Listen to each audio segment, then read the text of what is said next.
Bonjour les enchanteurs, ravi de vous retrouver sur ma chaîne Inspiration Enchantée pour les guidances sentimentales du mois de juin. Mais avant toute chose, n'oubliez pas de partager, de liker et surtout de vous abonner à ma chaîne.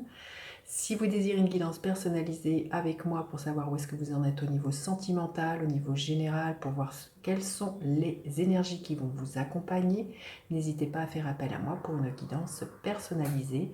Les coordonnées sont en barre de description. Alors, petit rappel, faites preuve de lucidité, de discernement. Vous avez votre libre arbitre. Jusqu'au dernier moment, c'est vous qui avez le choix de ce que vous désirez vivre. Les guidances sont générales, donc elles ne parleront pas à tout le monde. Par exemple, tous les cancers du mois de juin ne vont pas vivre la même chose. Donc voilà, ne prenez que ce qui résonne. Ne faites pas votre vie non plus en fonction des cartes. Dites-vous que le temps est flexible. Là, je parle des guidances du mois de juin, c'est pour quelque chose de plus conventionnel, pour permettre de se repérer, mais les énergies ne commencent pas au début du premier de chaque mois et ne se finissent pas le 30 ou le 31 de chaque mois. Les énergies sont fluctuantes, donc ce dont je parle, vous allez peut-être le vivre au mois de juin, vous le vivrez au-delà du mois de juin ou vous l'avez peut-être déjà vécu. Voilà, je vous invite aussi à aller visionner les guidances générales si vous ne les avez pas encore vues, je vous mets le lien ici.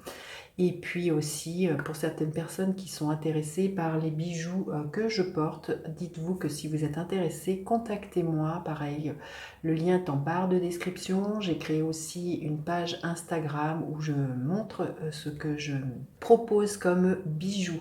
Donc, n'hésitez pas à faire un tour sur ma page Instagram L'écrin enchanté. Voilà, je vous dis à tout de suite pour les guidances sentimentales, signe par signe. Alors, les Sagittaires, que vous réserve votre mois de juin au niveau sentimental? Restez bien jusqu'à la fin, les Sagittaires. Je vais faire décan par décan. Lait et miel, ça nous parle de beaucoup de douceur. Les Sagittaires, peut-être quelque chose qui est en lien avec votre passé, votre enfance. En tout cas, pour moi, c'est ça, le lait et le miel. C'est vraiment de la douceur pour vous. On voit un arc-en-ciel, donc il y a peut-être des bénédictions, des vœux qui s'exaucent. Le fait de voir la vie de toutes les couleurs, là, les Sagittaires, ce mois-ci au niveau sentimental. Allez, on va aller voir votre état d'esprit, les Sagittaires. État d'esprit de l'autre personne. À quoi vous aspirez? À quoi aspire l'autre personne? Quelle est la dynamique de votre relation? Quelle est la dynamique de votre relation et l'énergie qui est là? Alors, attendez, les cartes. Voilà. Et l'énergie qui est là pour vous à la fin du mois, les Sagittaires. Alors, votre état d'esprit, oui, il y a une grande libération, une grande métamorphose. Pour certains célibataires, il y a un coup de foudre pour moi avec l'énergie du jugement. Peut-être avec l'énergie du jugement aussi, vous donnez une seconde chance à un couple. En tout cas, voilà, il y a une grande libération. Il y a beaucoup de douceur, comme je disais. Donc, vous verrez, vous pourriez vous libérer d'une parole. Vous pourriez vous libérer de ce qui a été difficile entre vous. Vous libérer du passé. Mais vous êtes à cette énergie d'un réveil au niveau sentimental, les Sagittaires. L'état d'esprit de l'autre personne, c'est quelqu'un qui a envie d'avancer, qui a envie de peut-être vous proposer un engagement, un déménagement. Il y a vraiment en tout cas une envie de driver sa vie et de s'engager. Pour moi, l'énergie du chariot, c'est de passer à l'action et de se proposer quelque chose ensemble. C'est deux arcanes majeures, donc c'est fort. Je pense que vous pourriez, ce mois-ci, de ce que je ressens, là, les Sagittaires, ne plus toucher les pieds sur terre, tellement je sens qu'il y a une légèreté, il y a vraiment les choses qui deviennent fluides, si jusque-là ça ne l'était pas. Alors vous aspirez à quoi? Écoutez, le 2 de coupe, justement, à marcher, à cheminer avec votre amoureux, votre amoureuse main dans la main. Donc là, le 2 de coupe, c'est vraiment d'être dans la même vibration, les mêmes valeurs, vraiment le sentiment d'avoir trouvé son alter ego. Et vous aspirez vraiment à ce que je vous disais, à cheminer avec l'autre, main dans la main, en regardant dans la même direction, les Sagittaires. C'est superbe.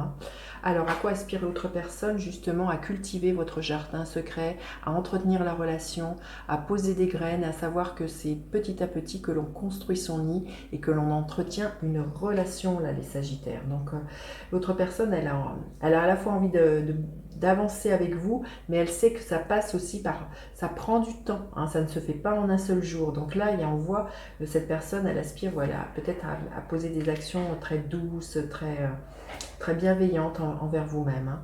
Alors la dynamique de votre relation est bien le 3 de bâton, une envie de tourner le dos au passé, de se proposer quelque chose de neuf, d'aller surfer sur la même vague. Pour certains, il peut être vraiment question d'un déménagement, d'une mutation, d'aller voir à l'étranger. Mais le 3 de bâton, c'est vraiment la carte de la destinée. Donc là, pour moi, ce mois-ci, au niveau sentimental, les Sagittaires, vous êtes en route sur le chemin de votre destinée avec un amoureux, une amoureuse. Hein. C'est très très beau. Hein. Et tout va couler de source. Hein. Et à la fin du mois, l'énergie du cavalier de bâton. Eh bien, les choses bougent, vous franchissez des caps. Hein. Pour moi, il y a beaucoup de joie, beaucoup de motivation.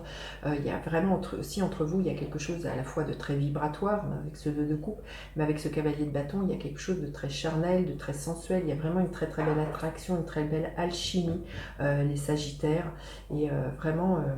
c'est un couple là, qui danse, hein, voyez, qui danse, qui chante, qui pétille. Il y a beaucoup de fougue, de passion. Peut-être, voilà, pour certains, c'est clair que vous allez vous proposer hein, un voyage à l'étranger, hein, ou une mutation. Il y a quelque chose de cet ordre-là. Allez, on va aller voir les conseils que vous avez besoin d'entendre, les Sagittaires.